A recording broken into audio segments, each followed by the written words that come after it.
Hello, grade 2 students. Welcome to a new lecture. In this lecture, we're going to learn new grammar lesson.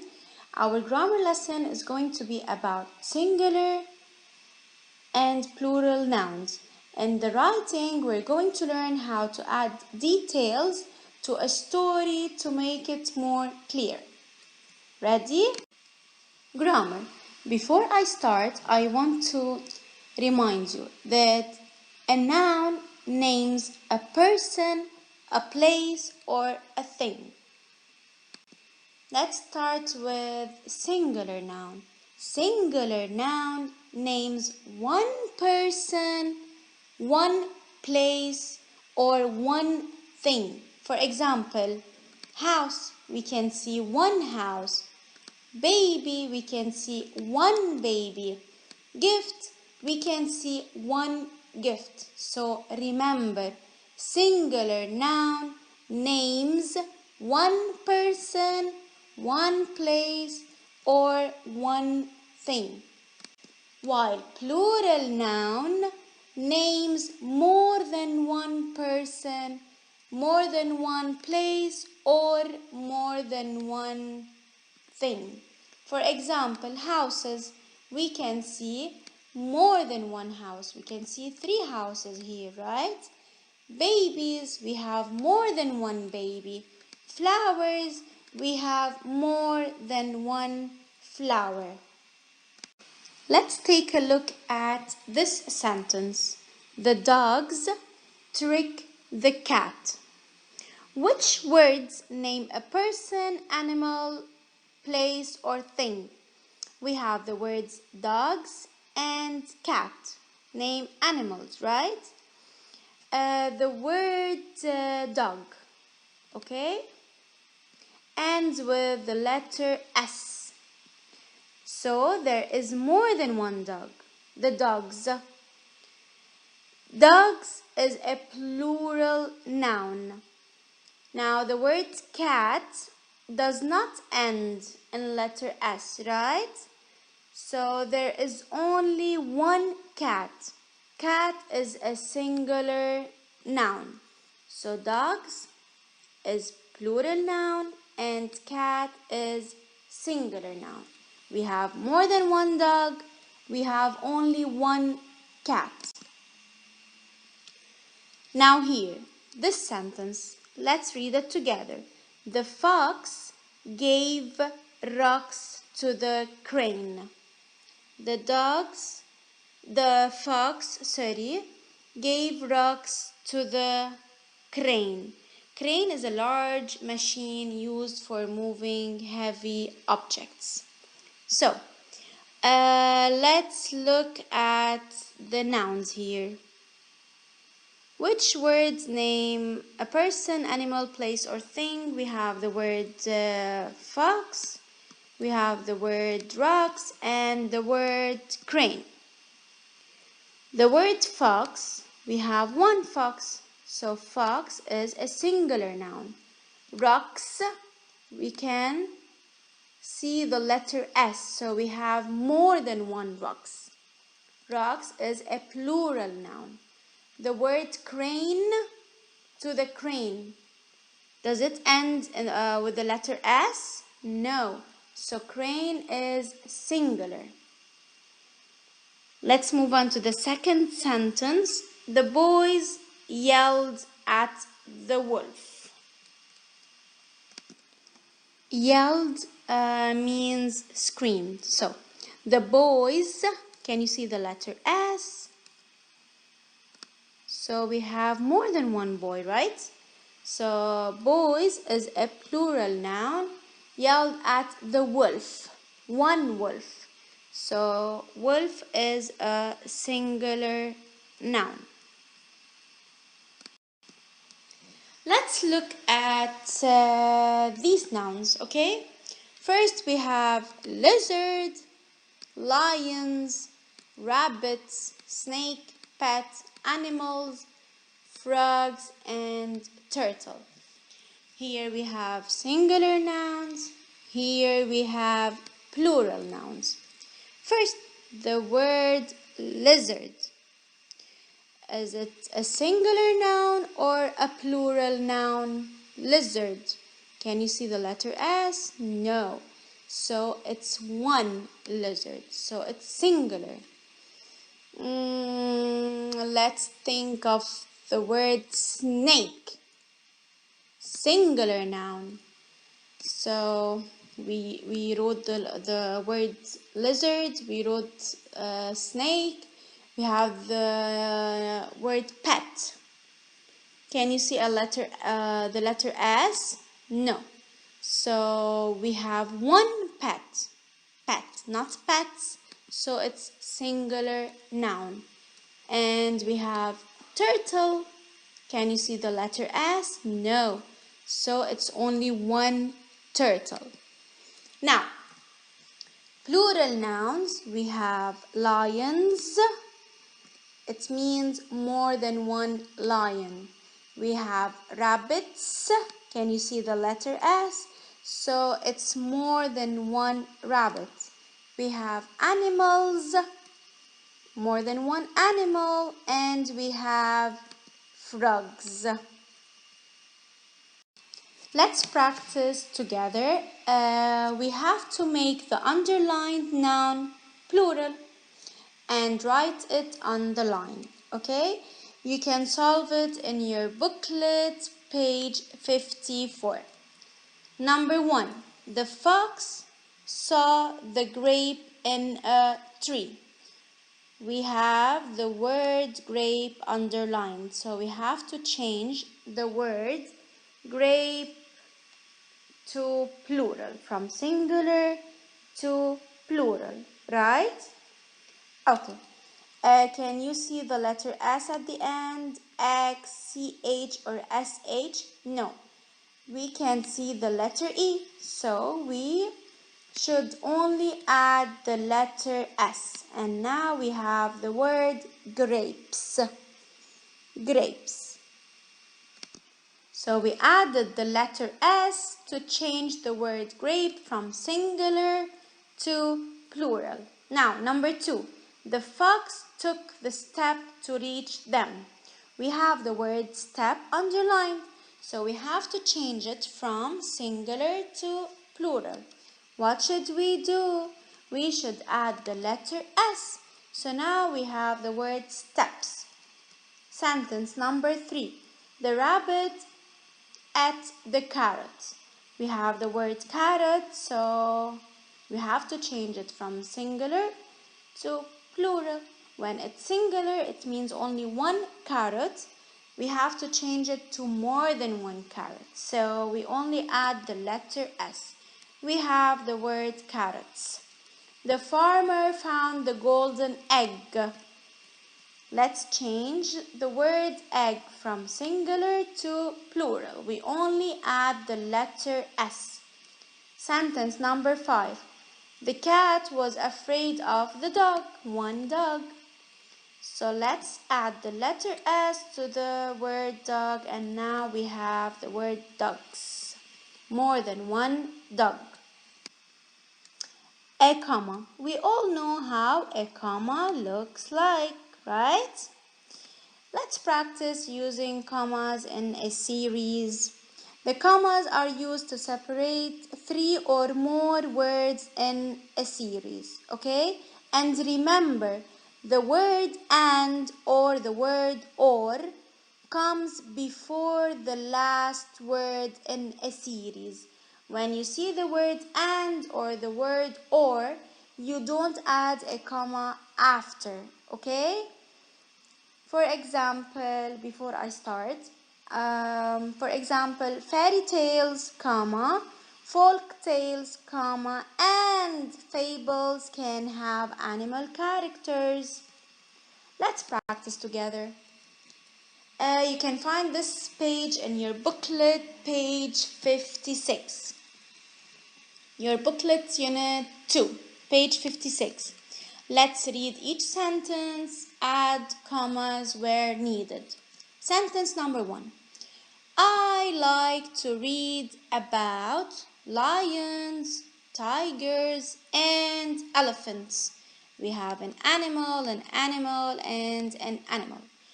Where should we add commas? What do you think? We should add commas to separate words in a series. For example, I like to read about lions, comma, tigers, comma, and elephant. So the word and comes before the last word in a series. Number 2, Tom, Yana, and Terry like animal fables. So we have a name, and a name. So Tom, comma, Yana, comma, and Terry like animal fables. Sentence number 3. The stories about animals on farms, in zoos, and in nature. On farms is a place, in zoos is a place, and nature is also a place. So let's separate the words in a series. The stories about animals on farms, comma, in zoos, comma, and in nature. Don't forget to solve the rest of the sentences in your booklet. Now, how to make nouns plural, we will learn. First, we have to look at how it ends. For example, if the noun ends with the letter S or the letters C and H or the letters S and H or the letter X, we add ES. For example, the word box. It's one box, it's singular. But when we add the letters E and S, it becomes plural. Why we added E and S? Because the noun ends with the letter X. So when the noun ends with the letter X, S and H, C and H, or letter S, we add E and S. But when the noun ends with the letter Y, we change the Y to I. We change the letter Y to letter I, and we add letters E and S. For example, the noun story. The noun story ends with the letter Y. We cross out the letter Y and we change it to letter I and add the letters E and S. We will practice more. You have to know that not in all the words we only add the letter S to change the form from singular to plural. Some words that ends with the letter S, C and H, S and H, and the letter X, we add E and S. When we practice, you will know them more, okay? And you have to know that when the word ends in a consonant and Y, we change the letter Y to letter I and then add letters E and S. I'll tell you how. Now let's form the plural of these words. We have the word axe. The word axe ends with the letter X, so we have to add E and S. Now we have the word axes.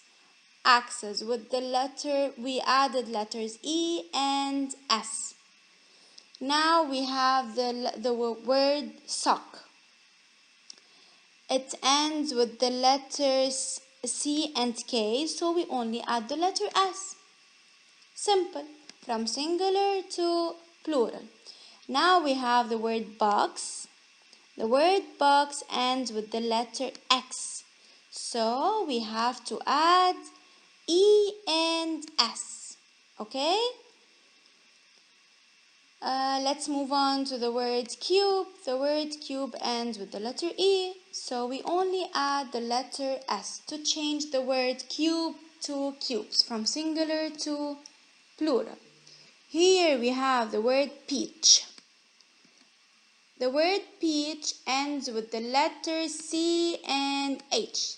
So we have to add letters E and S. So now the word changed from singular to plural. We added E and S. Let's continue. Here we have the word dish. Can you see the letters S and H? So we should add S or E and S? Of course, letters E and S, because the word dish ends with the letters S and H. Here we have the word baby. This is the letter Y. And we have a letter B. We have a consonant before the letter Y. So we have to change the letter Y to letter I, and don't forget to add ES. Now we have the word babies. I changed the letter Y to letter I and I added ES. Now we have the word bus. The word bus ends with the letter S, so we have to add ES to have the word buses. Now we have the word fox. The word fox ends with the letter X, so we have to add ES. And now we have the word wish. Can you see letters S and H? So we have to add ES. Now we have the word wishes. Now it's writing time. You ready? We're going to learn how to add details to a story. Now, you have to know, writers add details that are called supporting details to explain their ideas. For example, they give more information about how characters feel, and they give words the characters say. For example, in our story about the boy who cried wolf, when they said the boy cried wolf, wolf, so they added words the characters said. Okay, and they give information about things that happened. Okay, now in our writing we have to rewrite, which means to write again. We have to rewrite the beginning of the fable, the boy who cried wolf. But listen, you have to be sure to use supporting details to help readers understand your ideas, which means we're going to change the beginning of the story and we're going to use our own details and our own imagination to change the story of the boy who cried wolf. Now let's add details to our graphic organizer and then write our sentences as a short story. This is a picture of the boy and the wolf crying wolf, wolf. Don't forget, we have to change the beginning of the story about the boy who cried wolf. We are changing the beginning, the middle, and the end. What was the boy's job? Shepherd. Shepherd is a person whose job is to look after sheep. What happened after he got bored? Let's imagine together. I wrote he felt asleep. You can write something else. For example, he went to sit with his friends maybe. What happened after he woke up? The boy started screaming. How did the villagers respond to the boy after he screamed? I wrote they ran up the hill to help him. Maybe you can write they just ignored him maybe. So let's imagine, and don't forget to add supporting details to your story. What happened when they realized it was just a dream? Maybe they all laughed or they all got angry. So my story, listen, don't forget the title of your story. The title of my story, or the title of the story that we should rewrite, is The Boy Who Cried Wolf. The shepherd boy was bored. He was so bored, so he felt asleep. So I'm adding details to this sentence. I added, because he was bored, he felt asleep. He dreamed a wolf attacked the sheep. He was so scared. You see, I added details about how the character feels, or yes, feeling. The feeling of the character. He was so scared. He woke up and started screaming. I'm going to add details, like give words about what he said. So he woke up and started screaming, "Wolf, wolf." So wolf, wolf are supporting details. The wolf is attacking us. The villagers ran up the hill to help him. They all laughed when they knew it was just a dream. Thank you for listening, and don't forget to join our Zoom sessions. Stay safe.